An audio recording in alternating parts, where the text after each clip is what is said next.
ያቡነ አሮን ገድላቸው የጻፈው ልጃቸው ነው ደቀ መዝሙር። ትውልዳቸው ላስታ የላሊበላ አያትና የሳቸው አያት ወንድማማቾች ናቸው። ላሊበላ ናኩቶ ለአብ፣ ይምርሃ፣ ገብረ ማርያም የታላቅና የታናሽ ልጆች ናቸው። ገብረ ማርያም ቅዱስ ገብረ ማርያም ነገሰና ሲያበቃ ለይምርሃ ሰጠ። ይምርሃ ነገሰና ለላሊበላ ሰጠ። ላሊበላ ለናኩቶ ለአብ ሰጠ። ናኩቶ ለአብ ለይትባረክ ሰጠ። ይትባረክን አጤ ይኩኖ አምላክ የሸዋው ንጉስ ላስታ ሄደው ወጉና ድል ነሱት። መንግስቱን ቀሙሳቸው። መንግስት ሸዋ የገባበት በዚህ ጊዜ ነው። የላሊበላ አያትና የሳቸው አያት ወንድማማቾች ናቸው። ገብረ መስቀል ነው የሳቸው አባት። ከተማሪ ቤት ተማሩ፣ ዳዊት ደገሙ ሲሉ ወደ ምናኔ ሄዱ። ኋላ ነው የመጡ ሸዋማ። ከመነኮሱ በኋላ ተያይዘው መጡ። ደብረ ቀጢን ይባላል የነበሩበት ዋሻ። ከዘቢጥ ጥግ ነው አንዱ ጋራ ውስጥ። አሁንማ እርሻ ሆኗል ዙሪያው። ይሄ ገበሬው የገለባ መቆለያ አድርጎታል። በአጤ ይኩኖ አምላክ ጊዜ የንጉሱ እህቶች እኒያ አቡነ አሮን ዘንድ እዚያ ደብረ ቀጢን ተቀምጠዋል። አልመነኮሱም፣ ገና ናቸው። ኋላ ነው ምንኩስናው።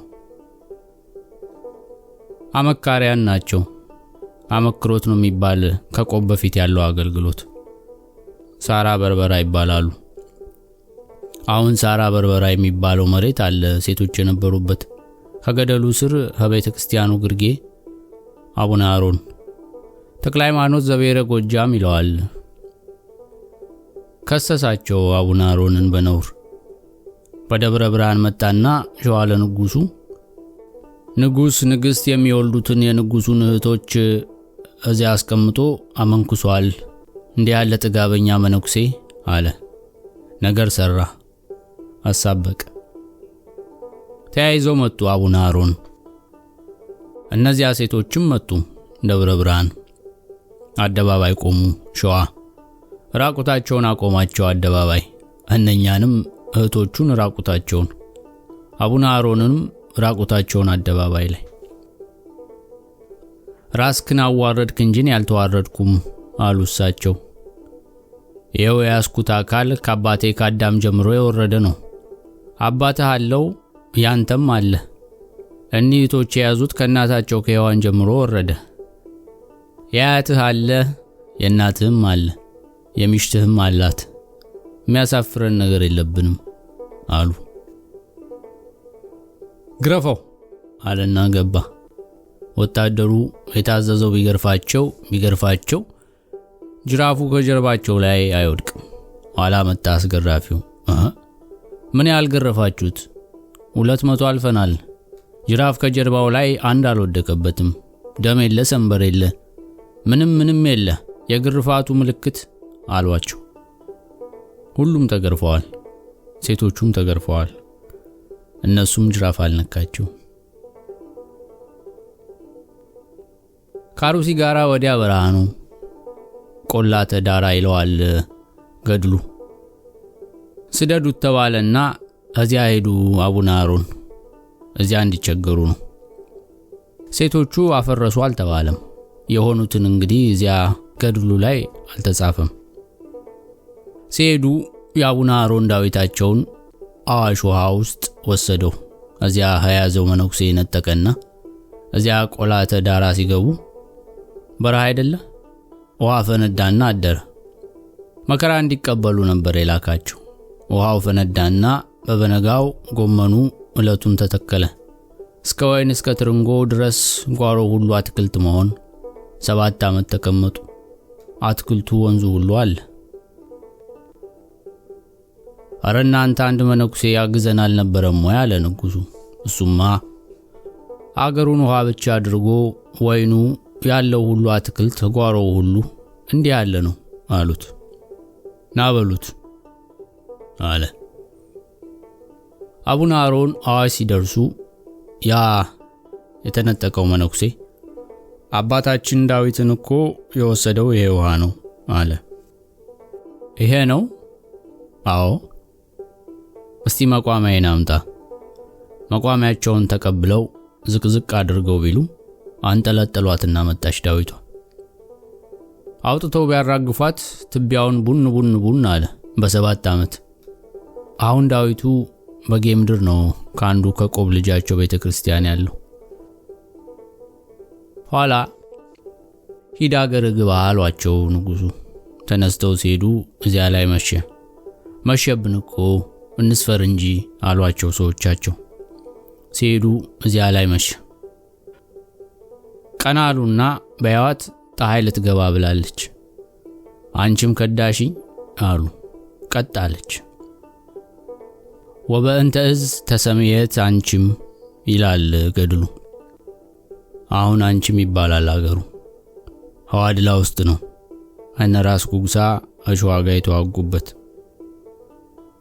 ኋላ ተነስተው እዚያ ነበሩበት ዋሻ ገቡ። ሚገቡ ምጣድ ያለው አልበሰለም ሊጡ። የወጣው ላቦቱ ይግለፈለፋል። ድስቱ ይፈላል ወጡ። ንፍሮ በማድጋ የተጣደው ይፈላል። ያና በሳስለው በልተው አደሩ። ፀሐይ ቁማለች። ራት ተበላና አንዱ መነኩሴ እዳሪ ሊቀመጥ ሲወጣ ጊዜ ቆማለች። ተመለሰና አባታችን ፀሐይ እኮ እንደቆመች ናት አላቸው። አራ በቃሉና አረ ግቢ አሏት። ዝም ብላ እዚያው ጭልም፣ ኮከቡ ግጥም፣ ጅቡ ዋይ፣ ጥጃረኛው ከብትረኛው እንጨት ሰባሪው ኡኡ አለ። ሰው እኮ ፈጀ ዛሬ ጅባል አንደኛው ብቅ ብለው ዛሬ አትንኩ አሉ። አንድ ግልገል አልተነካችም። ከብቱ ቤቱ ገባ። ላስታ ደጎሳች የሚባል አገር አለ። ላሊበላ ወዲያ ደጎሳች ማርያም አለ። እዚያ አይነ ስውር ባህታዊ መነኩሴ አለ። እሱን ሊጠይቁ ሄዱ። ሲጨዋወቱ ቆይተው ውጪ ወጥተዋል። እዚያ ተቀምጠው እንግዲህ ልሄድ ሲሉ እስቲ አሻግረህ ነጭ ነገር ፈልግ፣ ነጭ ነገር ተመልከት አላቸው። እንዲህ ያለ በሃ የሆነ ጋራ አለ አሉት። ያ ጋራው ጉብ ያለው ጥጉ በሃ ነው ገደሉ። እሱ ነው ያንት ቦታ አላቸው አይነ ስውሩ። ያኛው ቦታቸው ደብረቀጢን ወደ ዘቢጥ ሲል ነው የነበረው። ቀረ። እዚያ ከደብረቀጢን ተነስተው ሲሄዱ ሴቶቹ መነኮሳይት ደክመውም እንደሆነ እንደ ስንፍናም እንደሆነ ቆይተዋል። ቢጠብቋቸው ቀሩ። ጉባናት በር ትንሽ ወይራ ቅጠል ቆርጠው ይዘዋል እንደ ጭራ። ፍጻሜያችሁ ይሄ ይሁን ብለው ጣሉት። እሱ ጸደቀ ዛፉ። ሴቶቹ ቢመጡ መሻገር ተሳናቸው። ዝዬ ይኩን ዳሬትክን አለ። ፍጻሜያችሁ ይሄ ይሁን አለ። ደብረ ዳሬት አሁን የአቡነ አሮን ቤተክርስቲያን ያለበት ነው። ዳሬትክን ባለው ደብረ ዳሬት ይባላል። ደብረ ዳሃሪት ናት በኋላ የተገኘች ማለት አይደለም። ቤተክርስቲያኑ ተራራ ላይ ነው። አሁን ሰው አይከለክላትም። ሴቲቱን ገባለው ብላ እግሯን ያነሳች እንደሆነ እግሯ ተንጠልጥሎ ይቀራል። አሁን እስካሁን ድረስ የኔ አባት ነፍሳቸውን ይማርና ጎጃሜ በበለት ከወንዶች ጋር መጣለች አሉ። በልጅነታቸው ነው። ላሊበላን፣ ናኩቶን፣ ላብን፣ ይምርሃን አይተው መነኮሳት አረዚም እንዲያሉ አሉ የኒ ወገን ናቸው አሉ። እኒ ብለው ተነስተው መጡ። ዝም ብለው ገቡ። ሴቲቱም መነኩሲት አብራ ገባች አሉ። ባለጌ መዶለቻ ይባላል። ጉብ ያለ ነው። እኒያ ወንዶች ተነስተው ሲሄዱ ያቺ መበለት እዚያ ቆማ ቀረች። እማወይ ምን ነው ይምጡ እንጂ አሏት። ዝም። ምን ነው ይምጡ እንጂ ዝም። ምን ነው ይምጡ እንጂ ሲሉ ትርገበገባለች። እንባዋ እንደ ጎርፍ ይወርዳል። እኒያ መነኮሳት ልቅሶ መምህር ወልደ ማርያም ይባሉ ነበር። የኛ እንኳን ዘመድ ናቸው። የአባቴ አጎት ነበሩ። እሳቸው ተነስተው መጡ። ያቺ መበለት ልብሷ መርገፍገፍ፣ አትወድቅ አትቀመጥ፣ እንዲያው ዝም ብላ ትርገበገባለች። ያዟቸው አሉ። እኒያ የመምህሩ አሽከሮች ታቀፉና እንደ ልጅ እንደ ሬሳ ወሰዱና ከቅጥሩ ውጪ ሲያኖሯት እፎይ ፎይ አለች አሉ። ምን ሆንሽ ቢሏት እዚያ ጉባው ሆኜ የቤተክርስቲያኑ የዋሻው ደጃፍ ሲታየኝ እንደ መብረቅ ያለ ብልጭልጭ አለብኝ። ከዚያ በኋላ ያለውን አላውቀውም አለች አሉ። አባቴ ልጅ ነኝ አሉ። እንዲህ ሲሆን እናውቃለን አሉ። ሴቲቱ መክፈልት ይዛ መጣች አሉ አባቴ። ቤተክርስቲያኑ ውስጥ ነው ሲሏት ጊዜ ከልካይ የለም ትገባለች። መልሳ እዚያ ታች ትገኛለች። ደግሞ ትመጣና ብቅ ስትል መልሳ እዚያ ታች ትገኛለች። ደግሞ ትመጣና ብቅ ስትል ቤተክርስቲያኑን ስታይ ብድግ ያደርግና ይወስድና እዚያ ታች ያስቀምጣታል።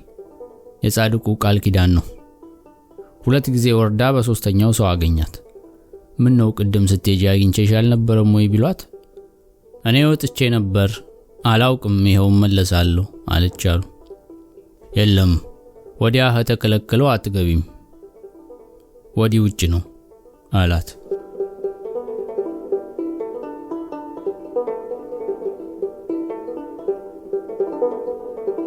እኛ ሄደረስነ የሰቆጣ ተወላጅ ሴትዮ 2 አካል ያላት ልጅ ወልዳለች። ፍናፍንታም ይባላል በእኛ። ከክልሉ ውስጥ ሴት እንዳትገባ ተከለከለው እየገባች መክፈልት ትበላለች። ያቺ ትንሽ ልጅ መምሬ ቢያበይን ኮከቤ ቢያበይን ይባሉ ነበር። ለኛ አጎታችን ናቸው። ማህበር የማርያምን ማህበር ይጠጣል። እዚያ ብድግ አሉ። አረ ተቸግረናል፣ የቸገረ ነገር አገኘነ አሉ። ምንድነው ሲሉ ጊዜ ወሬኛ አለሙ ያ 2 አካል ያላት ሴት አለች። አንቺ ነው የምትባለው። እንዳንከለክላት የሰው ሀገር ዳናት። ዝም እንዳንል ቸገረን እየመጣች መክፈልት ትበላለች አሉ። ወሬኛ አለሙ ይባሉ ነበር። አፈ መምህር አለሙ ከጣሉና ሳቁ። መምሬ ቢያበይን ኮከቤ ቢያበይን ሳሳህ መሰለኝ አሏቸው። ቱጋሉ ኮከቤ ቢያበይን እንዲያው ተቆጡ። እኔ ቢያበይን አላምርትምና ነው። ካንተና ከኔ ማናችን ምርት ይበልጣል ቢሰድዋቸው እኛ ወሬኛ አለሙ አይመልሱ መሳቅ ብቻ። ዛዲያ የምትሸናው በማናቸው አካሏ ነው? ወሬኛ አለሙ ተሳዳቢው የምትሸናው በማናቸውም ነው ሲሉ ጊዜ ልጆቹ በቁሏ ነው አሉ። ኤው መምሬ ቢያበይን አቡነ አሮን ከፈቀዱ እናቷ ገብታ ብትበላ እኛ ለመክፈልት ከልካዮች ነን? በግድ በጻድቁ ትሩፋት ትከለከላለች? ከፈቀዱላት እናቷስ ብትገባ ሙጽዋ ስንት ይላል? ክርስትና ሲነሳ የምትሸናበት አካል ታይቶ ነው። 2 አካል ያላት ስትወለድ በሴት አካል የሸናች እንደሆነ ወለተ ማርያም ወለተ ኢየሱስ ይባላል። በወንድ አካል የሸናች እንደሆነ ወልደ ማርያም ወልደ ኢየሱስ ይባላል። በሽንቷ ነው አሉ። ፍትሐ ነገሥትን በዚህ ጊዜ ተማርነ። እንግዲህ እኛም ሁላችንም ልጅ ሁሉ ሰማ ይሄን። ሙጽዋ ስንት ፍትሐ ነገሥት ነው። ያን ጊዜ ከወሬኛ አለሙ አጠናው። በኋላ ፍትሐ ነገሥት አገኘሁት። ኮከቤ ቢያበይን ኮከቤ አባታቸው ናቸው። አርሶ አዳሪ ገበሬ ናቸው። አርጅተው ነው እኔም ማውቃቸው። ነብሩን በጡጫ በክርን ብለው ገደሉ። ኮከቤ መመንጠር ይዘዋል። ፍየሎች ተሰማርተው ሳለ ነብር መጣና ቁጭ አደረጋት አንዷን። እረኞቹ ዋሉ። እሳቸው ኮከቤ ተነሱና ሲሄዱ ጊዜ ይሄ ነብሩ ፍየሏን ይዞ ቡቡቡቡ ባለ ሄዱ። ተጠጉ። ኮከቤ ማቅ ለብሰዋል። ዘለለና ራሳቸው ላይ ያን ማቅ ሲመክቱ ጊዜ ጥፍሩ በማቁ ተሰገሰገ። ሲተናነቁ እኒያ ጥጃ እረኞች አይዋ ኮከቤን ነብር በላው ሲሉ ጊዜ ጋሻና ጦሩን እየያዘ አገር ሰው ይሰበሰባል። ታገሉና ጣሉት። ላይ ሆኖ በክርን ቅዘም ብቻ ነብሩ በክርን ሲመነጥሩ ነበርና መጥረቢያው እዚያ ወድቋል። አምጣልኛን መጥረቢያ አሉ አሽከራቸውን። እሱ ደግሞ ነብሩ ያንን ማቅ ይዞ ይገተግታል። ቀስ አሉና የነብር መሃሏ አናቱ አጥንት ብቻ ናት፣ ስጋ የላትም። ያችን ብስት በመጥረቢያ አደረጉ፣ ገደሉ። ቤተክርስቲያኑም ደግሞ እንዲቀላል አይደለም ስፋቱ። የላሊበላ ተለይቶ ቅጥር ተቀጥሮ ቁጭ ያለ ነው። ቅጥሩም 2 ደንጋያ ነው። እዚያ የአቡነ አሮን እንዲያው ዋሻ ነው። በውስጡ ነው የተጠረበ እንጂ ላዩ ዋሻ ነው። አቡነ አሮን በእጃቸው ነው የጠረቡት። የጠረቡባት ብረት እንደ መጥረቢያ ናት። ጫፏ ቆልመም ያለች ናት ጉድቧ። በዚያ ያንን ሁሉ እጃቸው ጠርበው በአንድ በኩል መግቢያና መውጫ ያለው ዋሻው ገደል ሲናድ የተቀደደው ቀዳዳ ከመንበሩ አጠገብ ሐቅኔ ማህሌቱ ላይ ነው ጣራው ያለ። ፀሐይ ብልጭ ሲል ብርሃኑ ገብቶ ወለል ይላል። ዝናብ ጠብ አይልም። ምን በረዶ ቢወርድ ጠብ አይልም። አባቴ ሲነግሩኝ ረሃብ ዘመነ ረሃብ ሲመጣ፣ መቅሰፍት ሲመጣ፣ ጦር ሲመጣ አንዳንድ ቀን ይዘንባል አሉኝ። ነገር ሲመጣ አንዳንድ ቀን ይዘንባል ይባላል። መቅሰፍትም ጠንከር ያለ በመጣ ጊዜ ትንሽ ዘንቦ ያድራል፣ ረጥቦ ይገኛል። ዛዲያ አይደጋገምም፣ ለምልክት ያህል ነው። ዘንቦ ሲያድር ደወል ይደወላል። ነጋሪቱ ይወጣና እግዚኦ በሉ ይባላል። አጥቢያው መቼም ሰፊ ነው። ሴቱ በአንድ ወገን ወንዱ በአንድ ወገን ሆኖ እግዚኦ ማለት ነው። ይህንን አውቃለሁ። አሁን ጣሊያን ገባ። እዚያው አቡነ አሮን ሰው መጣ፣ አገኘሁት። ያን ጊዜ ጣሊያን ሲመጣ የአቡነ አሮን ዋሻ ስቁረት ዝናብ አፈሰሰ አላፈሰሰም አልኩት። 3 ቀን ዘነበ፣ እየዋለ እያደረ ሳይገባ ጣሊያን ሳይገባ ገና አስቀድሞ 3 ቀን ዘነበ። ከዚያ በኋላ አቆመ አለኝ።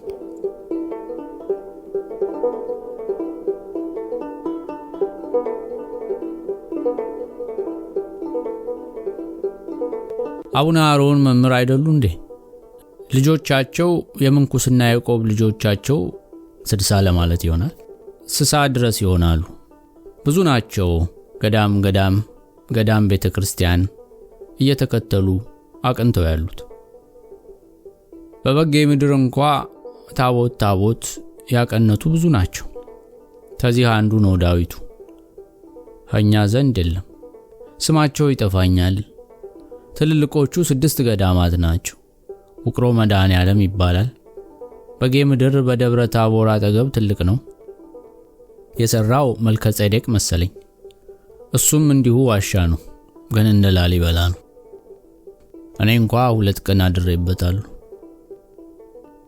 አንዱ ከአባቴ ጋር ድቁና ለመቀበል ደብረ ታቦር ሲሄድ፣ ሁለተኛ ተማሪ ቤት አሙስ ወንዝ ሲሄድ፣ እዚያ ሳድር የአቡነ አሮን መሆኔን ደብቄ ነው፣ እንዳይወራብኝ እንዳይነገር። ከአባቴ ተደብቄ ነው አይድኩት። አሙስ ወንዝ ውቅሮ የኛ ቅፈፋ እንደ ጉልት ያለ ነው። ባጤ ዮሐንስ ጊዜ በላስታ በበጌ ምድር እንደ አቡነ አሮን የተከበረ አንድ ቤተክርስቲያን አልነበረም። ላሊበላን ማን አስቦት? አጤ ዮሐንስ ማንንም አላከበሩ እንደ አቡነ አሮን። 2 ልደት ተዋህዶ ሆነው ተገኙ አቡነ አሮኖች። የከበሩት ክብረት ይህን ያህል አይባልም ያን ጊዜ።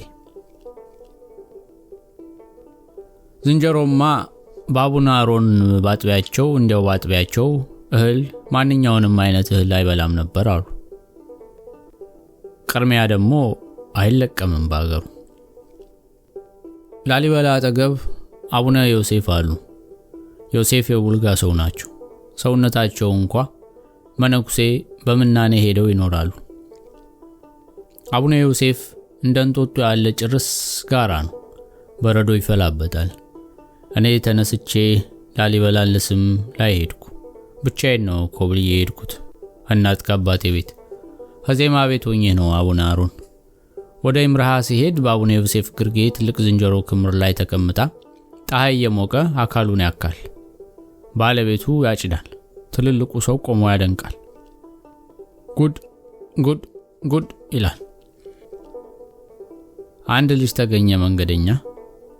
ያ ልጅና እኔ ሁለታችን ያ ልጅነት አባት ቀጭን የለን ደንጋይ አነሳንና ያን ዝንጀሮ በድንጋይ አስወረድነ ከከምሩ። ባለቤቱ ዝም ብሎ እያጨደ አረ በዮሐንስ አምላክ፣ አረ በዮሐንስ አምላክ ዝም ብላ አትሄድም ወይ? ዝም ብላ አትሄድም ወይ? ምን ተነክቷል አለ። ከክምሬ ላይ ዝንጀሮ ለምን ታስወርድብኛለህ ብሎ። አቡነ አሮንም እንደዚሁ ነበር በአጥቢያው። ኋላ ዘመነ አጽብሃ ወይም ዘመነ ችግር ሆኖ የውጭ ሰው መጥቷል። አሁን የጻድቁ ታምራት በዚህ ይከለከላል ተብሎ ነው? ምንድነው አለና አወራ አሉ። ቃርሚያ ለቀመ አስለቀመ። ባላገሩ ቃርሚያ ለቀመ። በበነጋው ክምርን ሁሉ እልም አርጎ ታደረ ዝንጀሮ። አዝመራው የወደቀውን ማንም አይነካም አይለቅምም ነበራ። ዝንጀሮ የቆመ እህል ያልታጨደ ክምር ምን አይነካም ነበር።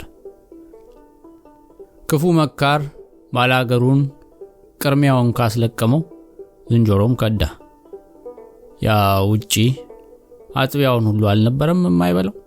አሁን መገበሪያው ብቻ ነው። ዝንጀሮ መገበሪያውን ስንዴ አይበላ።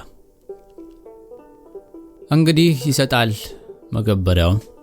ዝንጀሮ ይከብና ሀድማው ላይ የተቀላቀለውን አተር፣ ባቄላ፣ ገብስ ሲገኝ ያችን ይለቅማል። እኛ ደግሞ ደፍጠን እሱን በድንጋይ ሽማግሌዎቹ እኛን ባርጩሜ እንዲች አድርጎ ስንዴ አይነካም።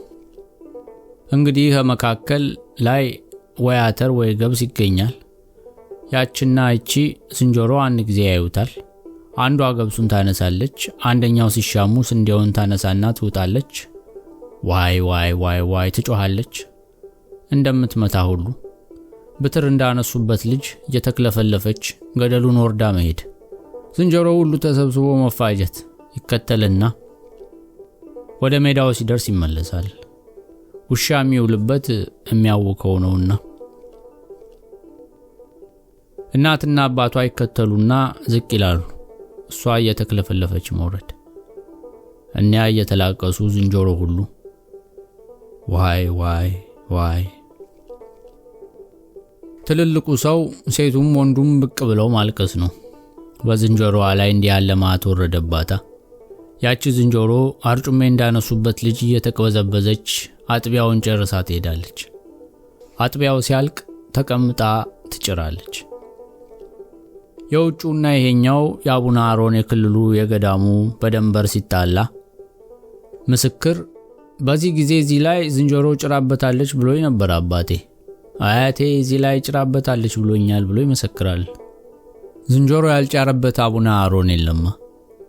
ይሄ የማይጠረጠር ነው። አሁንም አለ እንዴ? እንደምን አይኖር?